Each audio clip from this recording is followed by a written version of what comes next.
జనసేనలో అప్పుడెప్పుడో అసంతృప్తి స్వరాలు వినిపించినాయి. దాన్ని కంట్రోల్ చేయడానికి పవన్ కళ్యాణ్ చాలా సీరియస్ ఎఫర్ట్ పెడుతూ వచ్చారు. అందులో ఎవరైతే ఇప్పుడు దాంతో విభేదించినటువంటి వాళ్ళు, ఇప్పుడు ఆ అమ్మాయి ఎవరో రజనీ అనే అమ్మాయి, తర్వాత ఆ మధ్యన అతనెవరు ఏదో యూట్యూబ్‌లో అవి నడిపేటటువంటి డిజిటల్ ప్లాట్‌ఫార్మ్ అతను. ఇట్లాగా కొంతమంది బయటకొచ్చేసేసి మాట్లాడుతూ ఉన్నారు. వాళ్ళందరి మీదన గూడా ఆగ్రహం వ్యక్తం చేస్తున్నారు పవన్ కళ్యాణ్. అదే సందర్భంలో 15 ఏళ్ళు కొనసాగుతాం అన్నటువంటి విషయాన్ని పదే పదే చెప్తున్నారు. ఇంకొక వైపున బీజేపీలో కూడా అసంతృప్తి ఆరంభమైంది. అందులో తెలుగుదేశానికి సన్నిహితంగా ఉండేటటువంటి వాళ్ళు ఇద్దరు కూడా వ్యతిరేకించడం ఈ మధ్యన.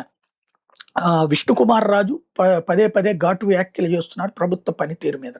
ఇప్పుడు తాజాగా అదే ఆయన ఒక రకంగా చంద్రబాబు గారిని శోభన్ బాబు అని పొగిడినటువంటి అంతటి ప్రేమ బాబు గారంటే. అట్లాంటి మనిషి ఆయన విమర్శిస్తుండడం ఒక ఎత్తు అయితే, ఇప్పుడు ఇటు పక్కన ఆదినారాయణ రెడ్డి అంటే ఓ రకంగా తెలుగుదేశంలోని బీజేపీ తరపున టీడీపీ ఆత్మ, లేదా బీజేపీలోని టీడీపీ ఆత్మ అనమాట.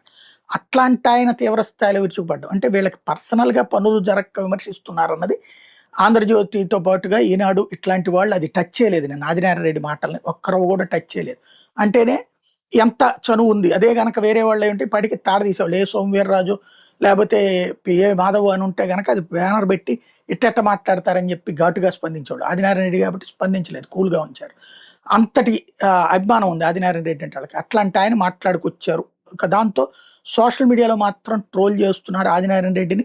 అసలు బీజేపీకి సీన్ ఎక్కడుంది? తెలుగుదేశం ఇచ్చిన బతుకే బీజేపీకి 2 సీట్లు ఆ రోజున వచ్చిన దాంట్లో గుజరాత్‌లో ఒక పటేలును, ఆంధ్రాలో ఒక తెలుగుదేశం పోటీ చేయకపోవడం వల్ల గెలిచింది ఆ రోజున.